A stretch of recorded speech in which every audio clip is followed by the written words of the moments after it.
It's a good time. People can continue to trickle in. I've got a thread in the Treasury Talks channel, everybody. So if you have questions or thoughts as we go through this, feel free to comment there. If you want to ask a question as we kind of get through things, feel free to raise your hand and we'll try and bring you up on stage. But thanks everybody for joining. This is Badger quarterly financial presentation. So kind of covering treasury and revenue over the last couple months, the quarter ending September 30th. Q3 was a busy time for us. We've had a decent amount of team growth. We've been onboarding new contributors, whether it's from bounties or hackathons. And the number of core contributors has grown in that time. We've had a lot of new development. We now have 22 core contributors working for the Badger DAO. And again, sorry, I can't really share my screen, but I've shared the presentation in the channel. Follow along. I'll try to kind of note as I go through it what page I'm on. So going to the second page, the disclaimer, you can read it there, but reminder that none of what we're presenting here should be viewed as final or official financial information. It's all compiled by contributors with data sourced from Dune as well as CoinGecko and other sources. Anybody can audit these results by pulling information off of Dune. If you'd like to do so, you can get in contact with myself and I can give you a data download of the output from Dune, and then you can do some processing. I'm happy to answer any questions if someone goes through that process. But definitely would encourage anyone to kind of check through these numbers and sanity check and test what we have going on here. We all get better by asking questions and having genuine concern over what's going on. So the more people paying attention, the better, A big focus for us has been essentially on getting information well presented across Dune, across the various sources, so that any community member can come and do analysis. This really shouldn't be something that's top down all the time. We kind of want to make sure that we enable everybody to do bottom-up analysis. So it's kind of where our head's at with that. We'll move on to slide 3. So this quarter we had a number of new revenue lines. Most people will know that our convex sets are kind of the main one that will stand out there. So with our convex strategy, which is our kind of the start of our new partner first focus, essentially we have limits on the amount of assets earned on yield that we dump. So there's a minimum downside essentially for anybody that's looking to partner with us. We kind of have a limit on the number of tokens that'll get sold into the market to provide yield. But yeah, we have our helper convex curve, convex vaults. We had TriCrypto and then the new TriCrypto 2 vaults, the HBTC, PBTC, OBTC, and BBTC sets as well. And if you're looking at this slide, you'll notice I've included some percentages there. In the last quarter, our TriCrypto vault has accounted for 3% of periodic inflows, HBTC 5%, PBTC and OBTC 4%, and BBTC was the real standout with 8%. And the thing to remember with the convex vaults is that a lot of our income or revenue is taken in convex and convex curve. So the DAO is amassing voting power on the convex platform. Again, that feeds into our partner first focus. And what it allows us to do is vote on higher yields for Bitcoin. We aim to be the #1 place for Bitcoin and DeFi. So kind of narrative wise and mechanically, we're really taking a lot of steps. The most recent convex vote, essentially between the assets that the DAO controls and assets that were delegated to the DAO, gave us 1 million in convex voting power to boost yields. And we're obviously constantly kind of evaluating whether these sets are doing what we want. We felt really good with the convex sets and that they have been contributing to our overall goals. The strong percentage of revenue derived from the convex sets shows that these have been successful. And you got to remember that the fees on these sets are the same structure as the rest of our sets. And I bring that up because, we kind of have an ongoing conversation around fees. So something we definitely want to consider as we move forward is how do we optimally set fees between our performance withdrawal fees and the potential of any other fees maybe replacing withdrawal fees.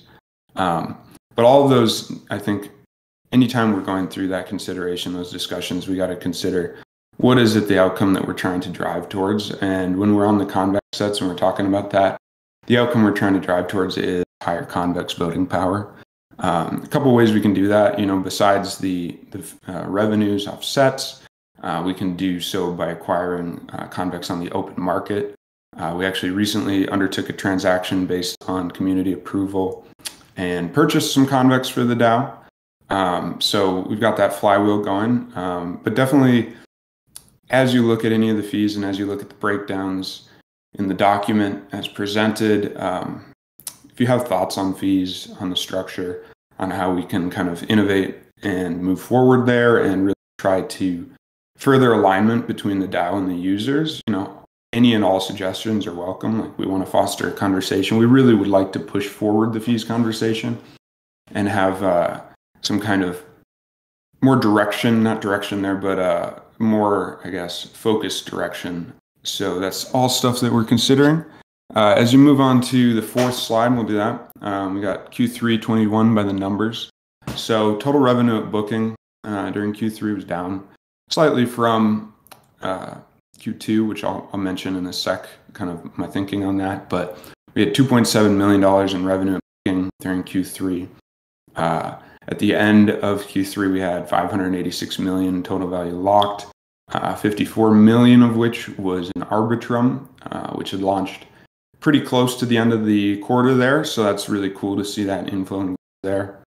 And then total assets in the Treasury were around 180 million.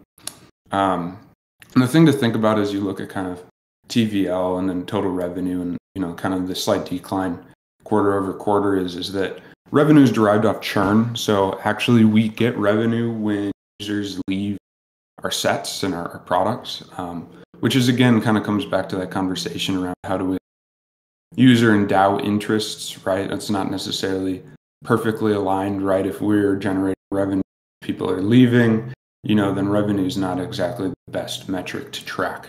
And that kind of leads further into our conversations around how IBBTC is usable in the ecosystem, how people flow from our sets into IBBTC. But the lumpiness of the revenues over the last quarter, kind of to be expected. Obviously in April through June, the market was very, very volatile. So you had a lot of to move between positions, right? Bitcoin might have gone up like crazy and someone realizes set deposit and they've earned enough to either try crypto and maybe move to that, or they move to another protocol. So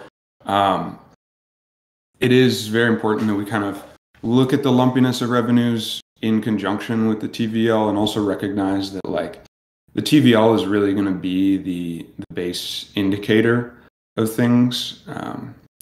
And it's something we need to consider as we drive forward and we try to grab more users is how do we increase TVL? And I think, again, that's going to come back to conversations around fees, especially as it relates to IBBTC, because our fee structure right now somewhat limits composability. It makes it so that other protocols are not easily able to build using our products. So that's something we definitely want to explore.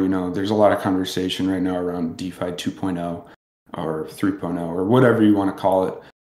But I think Badger really has a great opportunity there in enabling our assets and our products to be used by other protocols and kind of become one of the building blocks. So we need community and governance focus kind of around that, the fees, and then beyond just how kind of Badger interacts. I think the market's waking up and, we had the Badger that got turned on over the last couple months. Been really effective. I think we've seen kind of a decent amount of purchasing demand from larger holders as they realize they need Badger to get the best boost. But outside of kind of just the revenues and stuff, the last couple months, quarters, been a lot of focus on modernizing our governance approach and how we deal with multi-sigs in this progression towards further and further decentralization. Things we're kind of considering there are how do we use governance bodies? How do we use the council effectively? How do we ensure that the community has the information they need for decisions, and then that we actually give I guess, more minute decision-making power over as we move on. It's kind of a balance between being able to move quickly and being able to move smartly, I guess. Like, they're not mutually exclusive, but the benefit of the current structure has been that the team has been able to identify needs, address them. But as we shift forward, we really want to be able all the insight that they need to make suggestions, to make data-driven observations, to actually be able to kind of contribute, and then at some point, really solid system for the community to be able to come and make proposals and have those not just kind of get lost in the wind, and make sure that they follow up on them. As we move to slide 5, we got our bringing Bitcoin to DeFi. At the end of the quarter, we had 27,000 badges. So that was roughly a 7% increase in unique holders quarter over quarter. By the end of the quarter, we'd had slightly less than 70 governance snapshots. Just realizing that one or two of those came in after the quarter. But those snapshots have included emissions, IBBTC fee changes, new set rewards, the launch of the Badger Boost, which again, we think has created a good amount of market pressure. And we've also got here, we can see total Bitcoin bridged in. So Bitcoin bridged, about 5,000 of that is Bitcoin bridged in, and then 1,600 or so is Bitcoin bridged out. So again, showing strong kind of growth in terms of Bitcoin coming into DeFi. That narrative is increasing. And then we had IBBTC bounced around in supply, kind of ending the quarter at a $29 million market cap and around 539 IBBTC in the market, circulating supply. So, again, as we kind of examine what our North Star is as a DAO, we really consider it to be IBBTC. So again, back to the fees conversation, it's like, how do we optimally set fees on our sets so that people see the sets and like, this is a good opportunity for my assets. And then further, how do we make it so that, say they come to a place where there's maybe potentially better yield opportunities, that instead of exiting, they say, I'm going to put my money into IBBTC and I'm going to use it as collateral. A big kind of focus and something that slowed us here a little bit is kind of security, is like making sure that if we change fees related to IBBTC and sets, that there's no gameability there, that there's nobody that exploits that.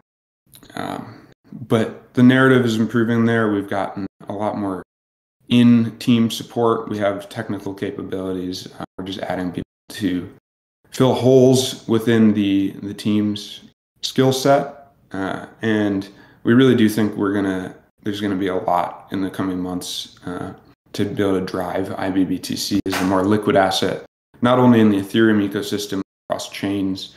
I think that cross-chain liquidity will be a huge important factor, right? Because if you have IBBTC as collateral, and there's all of a sudden a farming opportunity that pops up on Arbitrum, for example, we want users to be able to collateralize those assets and jump into those farming opportunities pretty easily without having to exit the Badger ecosystem. And that comes back to the kind of how it derives from churn. So as we look towards optimizing IBBTC and getting that bigger and bigger, we may expect to see some declines in revenue in the way we typically booked it. So definitely conversations need to be had around how does IBBTC, how do we really recognize, and how does that kind of feed back into the ecosystem? If we move on to slide 6, just a quick note around top line revenue growth. We have Bitcoins brought in through the Badger Bridge. The idea with those is that they could be deposited into set positions or even used to mint IBBTC. So they're a decent indicator of inflows. IBBTC minted is another one. Right now, the best thing you can probably do with IBBTC would be to mint it, pair it with WBTC, deposit it into a sushi set, at which point you'd be able to use, you'd have your Badger Boost and you'd have a nice little return on essentially what should be a very, very low, zero and permanent strategy. And then the most recent addition this time, this is something we're kind of thinking about, is just that newly launched sets on new chains, especially in their initial period, their first couple of weeks, could be looked at as kind of indicative of top line growth, especially as we find further opportunities in various EVMs, various L2s. for those assets to be utilized. If, for example, our Arbitrum sets, if we continue to launch sets in Arbitrum and have places where those depositors can say board of a certain pool, that's a good way for us to keep more assets. That will also, drive as that's kind of churn. So like considerations there are kind of how do we deal with fees surrounding people that are just trying to move between different sets or different products in the platform. So that's, I think, a pretty important conversation. I'm going to check in on the chat here and double check.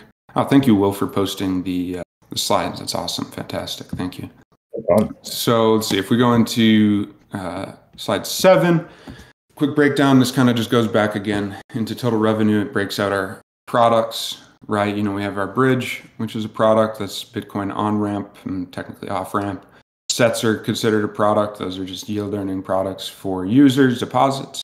IBBTC is slightly different. It's not necessarily as much of a product as it is a token and kind of a further downline place where set assets can go into.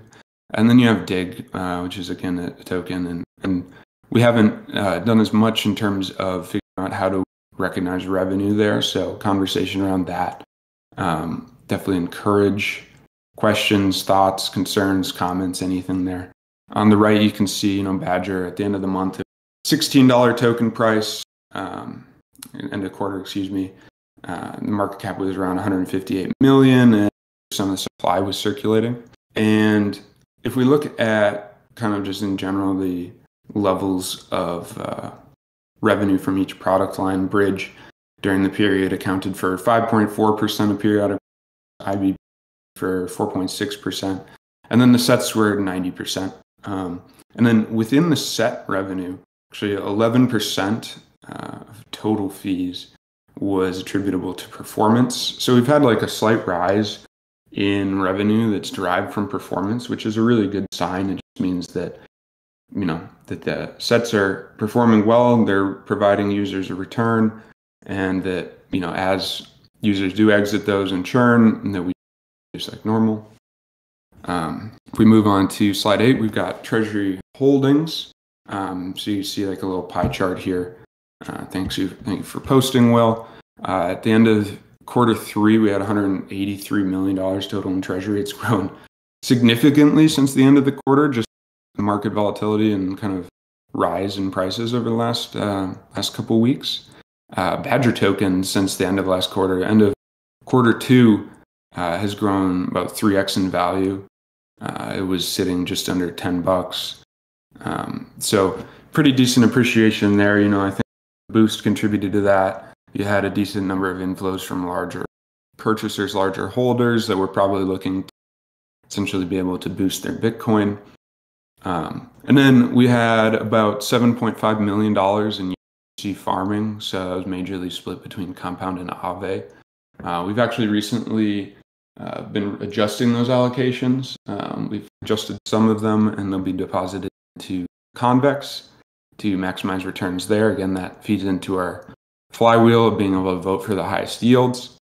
And then we had, at the end of the quarter, we had $1.7 million in Bitcoin dog-fooded in our own sets, and we've since increased it. So kind of over the next couple of weeks, look out for the weekly updates, and there will be updates on the USDC's farming, where they're farming, and then the Bitcoins that are farming.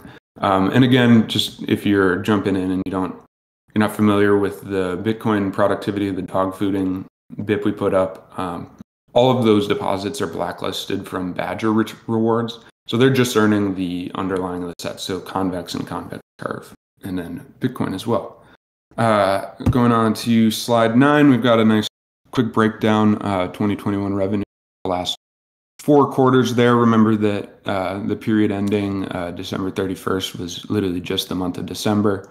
But you can start to see, kind of get an idea of the revenue that was attributable to the bridge. At the end of Q3, it was 5.4%. IBBTC was 4.4%, so that lines up with one of the earlier slides. And then you can see periodic set fee breakdown. And if anybody would like it, please I'll post kind of I'll post a screenshot of all of the inputs to this. The sets have breakdowns, obviously, so you can see per set kind of what's coming in, performance and withdrawal. Then you've got the cumulative amount there, which is just that at the end of Q3, we'd taken in $22.9 total assets. And then under that is the marginal amount for each period. And again, like the lower revenue last quarter, I attribute to lower churn. Our TVL are up even slightly over the market, over Bitcoin returns. So the implication there is that returns to users are improving, so more people are choosing to stay deposited in our sets. It's kind of, direct line back to our convex. But yeah, so quarter over quarter, we had about 34% of the revenue we saw from Q2. And again, the April to June period was super duper volatile. So we saw, Bitcoin bouncing around quite a lot. And essentially there was a big opportunity cost in that Q2 period, which is probably why we saw higher revenues. And the opportunity cost was a bit lower in Q2. So kind of explains why people wouldn't have been moving around as much. And then the added benefit of kind of improved returns and improved fee from performance just shows us that kind of overall we're getting more and more efficient. Again, the conversation I think needs to come back to the fact that we need to focus on TVL or assets that are deposited in our sets, and even potentially kind of examine how do we slight revenue hit here to try to increase the number of users deposits. So that's all stuff that is kind of ongoing conversation, but happy to bring that conversation into the finance and kind of foster some discussion there as people feel like it. If we go on to slide 10, it's mostly the same thing. The additional benefit of slide 10 is going to show you current value of revenues at booking. So actually at the end of Q3, the current value of revenues was slightly below cumulative value of revenues at booking. That just means that we, for example, took in Bitcoin at 50K and then it went down to 40 or something like that. So a lot of that's attributable there.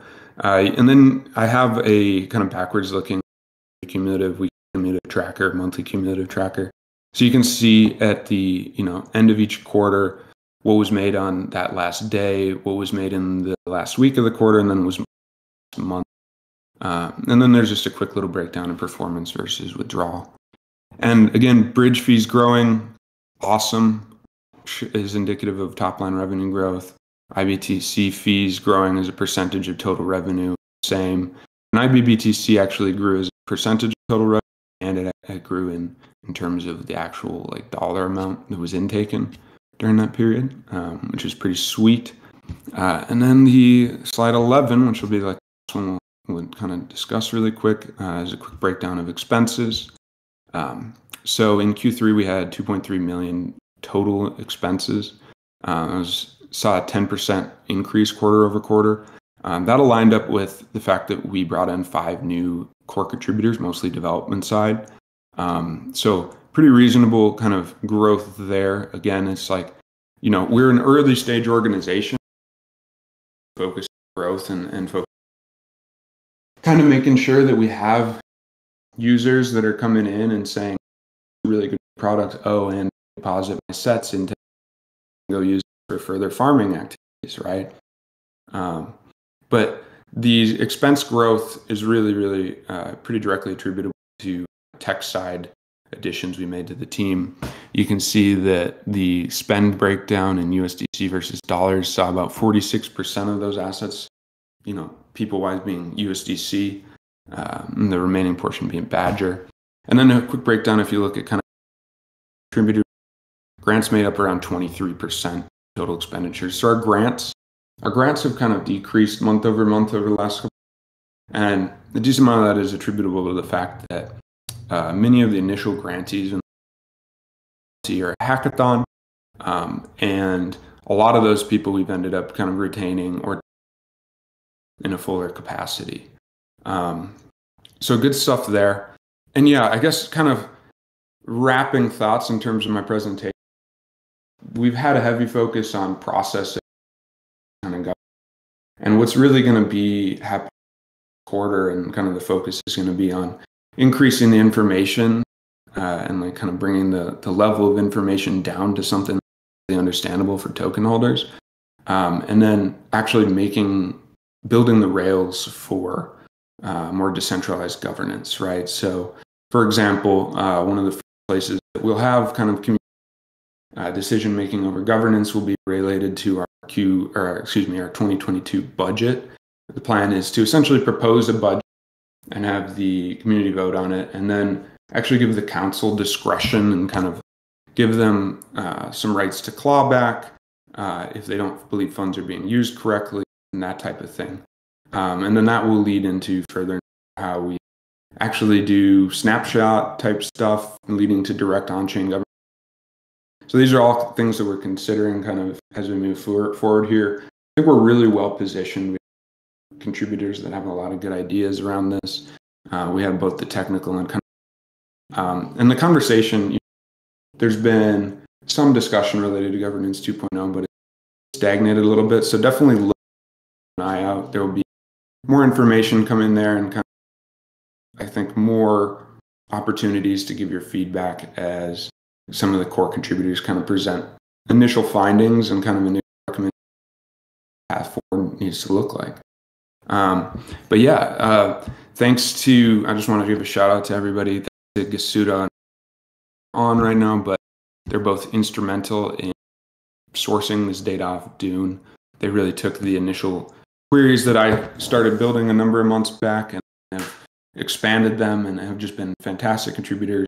Wezik's been very helpful as you some of the reports and actually generate them. And then Lip, who's also on here, has been very instrumental and is leading a lot of conversations around governance and really pushing multi-sig aggression. So, but yeah, with that, I think what I'll do, other people jump up, I'll check in the chat to see if there's anything there. But otherwise, if people want to raise their hand, questions, or just post a question in the chat, we can try and get, I don't know, if Lip or any of the other team members that I know are on want to join. One thing I can say, and something that you'll notice, the difference between this report and previous ones, if you look at the numbers, is that we were incorrectly calculating performance revenue. And so actually performance revenue has had a quite significant boost over the last couple months because we were able to correctly identify and get those queries mapping and pulling the revenue correctly. The main thing there that when we launched, there was essentially a split between the DAO and whoever the strategist is. But the strategist since inception has been the DAO. So we've got all those fees they're all lined up correctly now. But you might notice just slight shifts and little corrections that will come out over the next couple of weeks. Wes, thanks for jumping up. So I appreciate you coming on. Yeah, sorry for not being able to join the first half, or I don't know if this is still more time. I just had a work conflict, but happy to be here and help if there's any questions on financial side. Yeah, and Wes and I are really over the week or two here going to be kind of putting a lot of thought into kind of how we design the budget. So I definitely expect some kind of conversations in the general finance channel, us to surface some questions or thoughts or things that we're considering as we go through that. We want to make the community as early as possible because we do all the community to have that decision-making power, and not only over just the entire budget, but over more minute portions of the budget. Again, that all requires, us getting governance tightened up, process tightened up. We're very heavily focused on security. So as we consider things like how do we use that, might think it'd be easy enough to just point and say, well, let's use Badger here or let's use Badger here. But I think what we've been really focusing on is kind of like a repeatable and scalable process for how we can say, hey, here's our recommendation. Have the community come in and say, hey, we like this, or hey, we don't like this. Yeah, and I think really quick, if I can just add one thing to that, this is the pretty much the time um, within like corporate America or traditional finance where you go through like an annual operating budget planning cycle for the following year. And, similar to what Mason's put together over the last year and, providing tremendous transparency on the Treasury side, not just in terms of like how to, diversify assets, but also how to ensure a budget, how to provide transparency, visibility on like revenue and cost. Um, and so now just thinking about 2022, how can we take some of those best practices to create a budget that, similarly can be shared, but also, helps the team, the core team specifically, um, streamline a lot of processes, plan for things. And, what that ultimately does is that helps fast track growth and innovation, right? Like if you're not thinking about budgeting or who's going to do what or what do we need this, but if you can take the time to do that all um, now, think about the next year, then it gives everybody a chance to kind of work in their swim lanes and focus on what's important, which is how to continue spearheading and innovating at Badger. So, yeah, and the core team has definitely benefited from as we move forward. We want to essentially make it so that more minute decisions are things that token holders have discretion over. So, there might be people budget and that would operate, semi-regularly paying contributors. And then the council could have insight into that.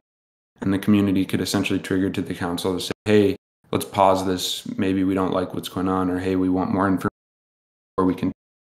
So we really want to like kind of give some of those powers. And I think it really is going to start like the first iteration of this governance 2.0 will really look like essentially giving token holders, maybe it's through the council, but giving token holders a clawback or veto mechanism, something that they can say, hey, we don't believe, for example, we don't believe that this is being done correctly. Let's, stop it and then check into this. So that'll also include, how do community members make those, what type of information surfaced upon those requests, that type of thing, And the ultimate goal is really just a dashboard where people can go and see all the information that they informed decisions, right? I think that's one of the really difficult is making an informed decision, understanding protocols that everything they need to do to provide the level of information where token holders can really, really confidently feel like they're making a well-informed decision. So, but yeah. Does anybody want to jump up? I don't know, just say good morning or. hey Mason, I think I don't. It may just be me, but you're kind of coming in and coming out when you're talking. Is it better now? So far it's been good, but I don't know. I don't know. It could just be me. I don't know if William, you're hearing the same. So. No, sorry. This computer has issues with the microphone for whatever reason. You'd think a new computer would not, but that's interesting. And actually, okay. Go ahead. Just near the end there. What's up? For the most part, you were okay. Just near the end there, there was a little choppy. Yeah. And I think, okay, let's see. 1500 Badger, where the USDC and the Treasury came from. So the USDC and the Treasury, a lot of that came from strategic diversification. We have some of those assets farming, and we're working to get more assets farming. We'd like to get to a point where, most of our USDC spend is essentially covered by our yield. But obviously there's certain risk considerations there. And then with the dog fooding, can we deposit it on Abracadabra? I'm interested. I think Abracadabra is doing some very cool things. We would need to work with Danny and them to get those assets accepted as collateral. And the APY on the carry is so low. It's kind of incredible. Like it just, there's so many funding. Dog fooding fat pigeon dog fooding, the concept of dog food supposedly comes from some dog food company like Purina or something. And the CEO essentially sitting down and having everybody eat some of the dog food. But in our case, we're not eating dog food, thankfully. But we are depositing Bitcoins into our set products. So we're using our own products for Bitcoin. blacklisting the native rewards, the Badger rewards, and just trying to earn more convex, more Bitcoin off, right? We have good products, so why wouldn't we have our BTC deposited? Also, Vipes said he'll eat Purina for everybody, so I think if we can get a BIP up for that and get a snapshot done pretty quickly, that would be a pretty fun event. Vipes, thank you for volunteering. I won't be part of that, but and then let's see. Yeah, I think so. Something on my personal end, this is not necessarily completely related to the Treasury talks, but in the most recent Gitcoin round, so hopefully the next Treasury talk, we can actually token get consensus. You're cutting out again. Actually, cutting out? Yeah, just missed that last chunk Let me about so I'm just saying that I put out a bounty for a token event system, and the hope is to use that for the next Treasury talk. So we'd actually be able to, so that anybody could potentially join, but Badger holders would maybe comment or even to be able to come up on stage. And then further, that system actually, it actually has a snapshot type system, so we could potentially do voting type thing. So, the hope would be is like, potentially a live governance decision happen as a result of one of the events or during one of these events. I think that would be very, very cool. It's something I've been actually since before I even got involved with Badger, was how do you do some of those kind of governance decisions? How do you aggregate things in one place? Discord's great, but we're very dependent upon Discord. Like you saw Wall Street Bets, for example, last year had their Discord get shut down. So I guess like kind of the point being is starting to think about some of these communication tools we use and how centralized they are. Sure that platform always moving forward to be able to use. So, but yeah, Vipes.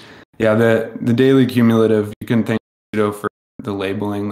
We ended up talked for a couple of weeks and ended up coming to a labeling convention that was, coherent and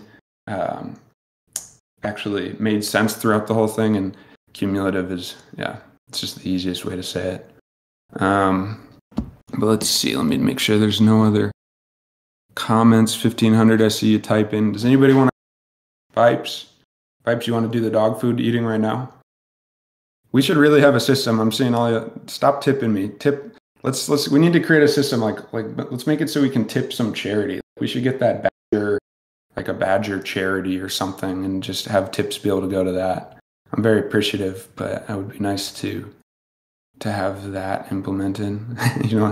Cat food. Yeah, I don't know if that counts, but yeah, let me just double check. Is it that wants to jump up here? Anybody have any questions, thoughts, comments, anything, honestly?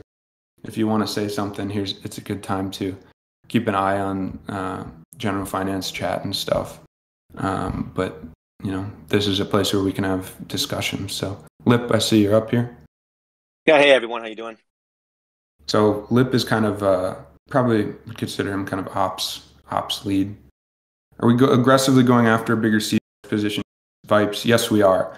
In the last week we've had to navigate kind of some things with the convex community, but I think like at the end of the day, if we want the best curve results, convex is going to be the way to do that. There's new protocols like Vodium. Hey guys, are you able to hear me now? Yep. Discord gave me some glitches. One sec, I'll make sure I switch audio. I'm here now. I just saw the feedback come in from putting the USDC to work, and I just thought I'd comment on that briefly. I think one of the biggest things with our flywheel is our ability to use our treasury in a more productive way.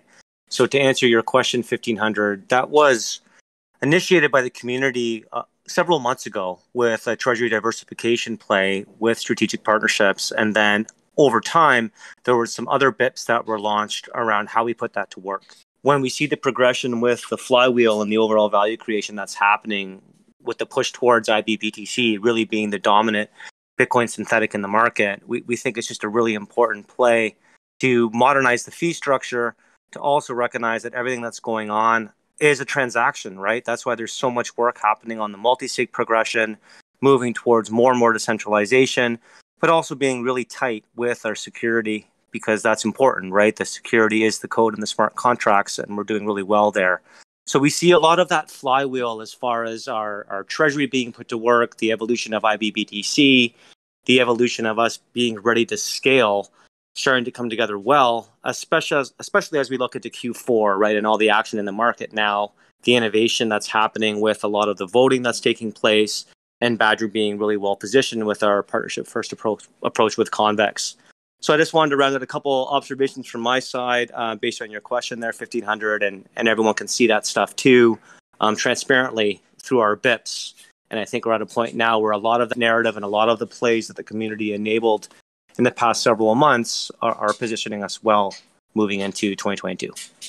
There was a question around emissions revenues. Right now we're working into Dune, so we don't have any one single source that you can check that essentially pose emissions model and compare it versus revenue, but I posted the emission document so you can do some lineup there. In terms of if you look at emission spend, which I don't think is necessarily. What's up? You're cutting out quite a bit there. Dang. I don't know what's up with my. Oh, this is super weird. I can see that it's not picking up some of my voice. Sorry about that, everybody. Is there anything anybody wants to jump up? Wrapping thoughts, questions people have? Again, like be in the general channels. Be in the general channels to kind of keep having any of these discussions throughout the day, and obviously in general. But yeah, unless there's anything anybody wants to jump up and say or ask or whatever, can probably wrap things up here. Hey, Mason. Yep. I actually do have a question for you and Let. I know you both have talked to me, and we've been working on the kind of OpEx budget for next year. I don't think Badger has any CapEx spend, but I could be wrong. But so thinking about a budget for next year and planning for that. And when you think about the DAO and how you integrate, like you want to take some of these practices that work really effectively at allowing teams to move quickly when it comes to innovating and growth strategies. But at the same time, you want to implement them into the DAO, which is a decentralized world that has a governing body that's the token holders, and is very much a lot of for good reason, a lot of involvement in it, and then ensuring that this is the right path for the DAO. Do you both see that budget going through like a BIP process where it could be potentially voted on, where people there needs to be like a planning process and a proposal, and then does that go through like a BIP where the community says yeah, we think that makes sense to spend this on more devs here, or this on marketing, or this on, or do you see that being more part of the governance 2.0 process where you have maybe a combination or a hybrid approach of council voting? I don't know. Right. I think it's a really fair point, Wes. From my point of view, it's both, right? When you think about the innovation that's going into not only just Badger's token and its products and the value that's driving, we're also creating a ton of innovation on how a DAO and how an organization works. And governance is at the heart of that.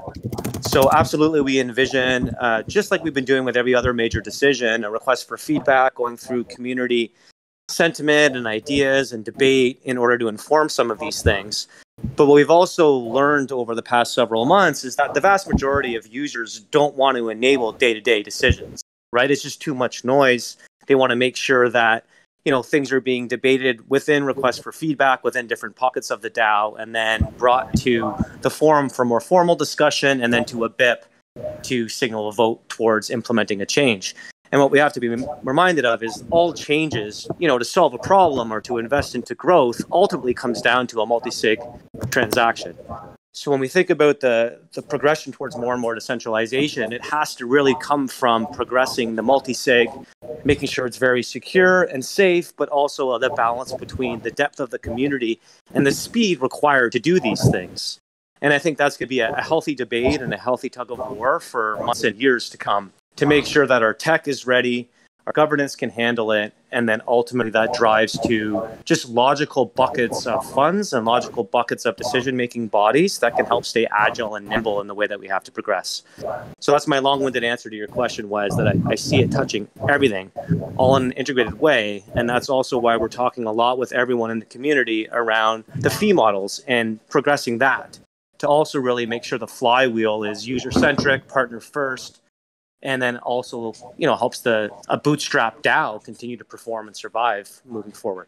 Mason, anything to add on that? Or go ahead, Wes. Yeah, I think that's good. I mean, I think like generally BIP, and then the BIP, I think, would also, in my mind, give essentially some further discretion to token holders. So like, so it's like, I think kind of the first progression will literally be like an approval and a clawback mechanism, and then that will feed further into 2.0 as we start to essentially bring smaller team decisions or smaller and smaller minutia down to the level of understanding the token holders can have discretionary voting power over. Right, the whole concept of being able to veto things, having time locks in place to make sure that that's smart in protecting risk. But we know things are moving super fast, right? Like, look how much debate there was last week in regards to all the voting and the bribing and how that's all evolved super fast. And obviously, Badger's working really hard to bring yields to Bitcoin. So I think all of the things happening in the market, as well as our innovation on how the DAO works, as well as how the tokenomics are progressing, directly relates to the governance progression. So it has to be kind of happening hand in hand. And we look forward to the community's impact in helping to shape those conversations. It's all starting to come up now. Yeah, and go ahead. I was just saying, I think that helps, and I think I agree with you. No one probably cares about the day-to-day minutia. Just like when I help create these kind of planning budgets for my own company, no one really argues what the hosting, IT, and infrastructure costs are, right? Like if you're a software company, those are, your AWS fees or Azure fees are what they are.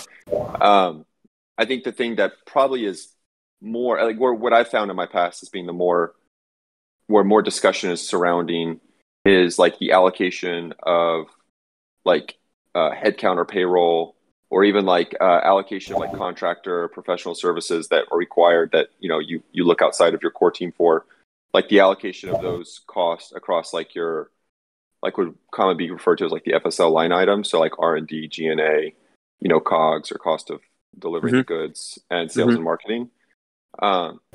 Because I would think, and this is kind of a, as everybody tries to take their core kind of like fundamental framework that they use probably in traditional world to like a DAO, probably looking to see like what those margins are relative to revenue, like what's the gross margin for this, what's the gross margin for that, like where, like, and the reality is like there's healthy standards that people probably look to say like, okay, like of the predominantly X spend for 2022, how much is focused on R&D, right? Because that's the primary. So it's kind of those things that I think that I would imagine probably people have interest in, right? And like just like a board wants to know and see a budget, or a management team wants to see a budget, I'm sure token holders. So that's kind of where I was like thinking.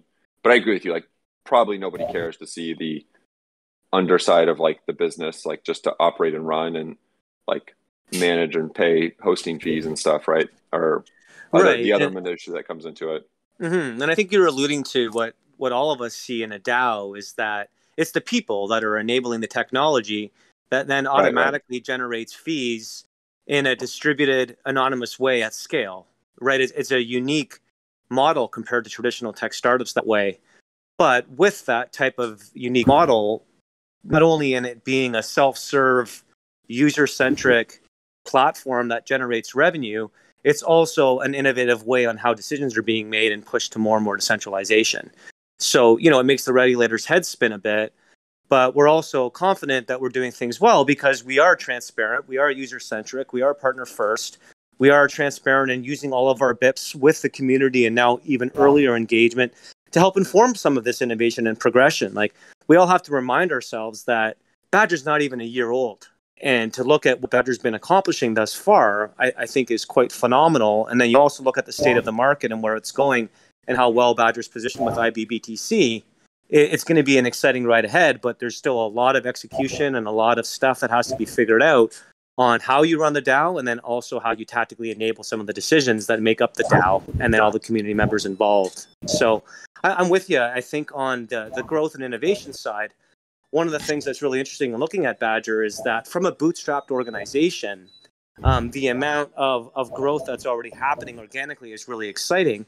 And then you look at the Coinbase listing last week, there's tons of upside there as well for us to get to another level as a collective community, to stay at the top of DeFi 2.0 or whatever we want to call it, and to progress some of the innovation and how that flywheel and how the whole thing works in a way that can be sustainable for years to come. So I think there's a lot of great indicators of growth at Badger, and then there's still a lot of work that has to be done on how it works, and then also the decisions that power some of the progression. Yeah, good answer. Yeah, and as a side note, I just in the channel, the Treasury Talks discussion channel, I just posted a data download from Dune. It's now pinned in the channel. So if you did want to go through and check out those numbers and how we've arrived at things in this report, you can kind of go through there.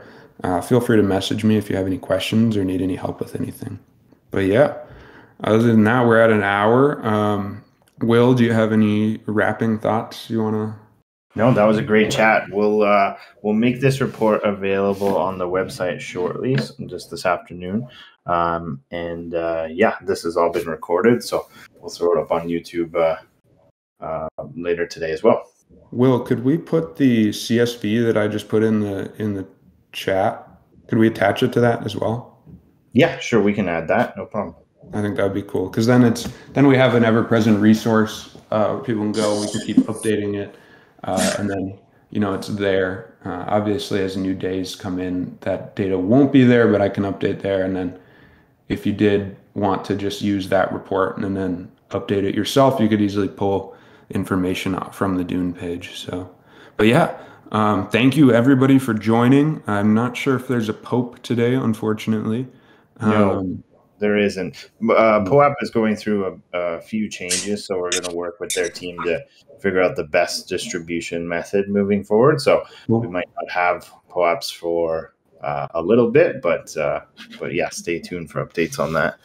Cool. Yeah, and the system that I'm trying to have, the event system, I think hopefully should have an automatic POAP system delivery thing. So awesome. Updates there pretty soon. But yeah, thank you everybody again. I hope you have a great rest of your week. I'm glad you were able to join on a Monday here.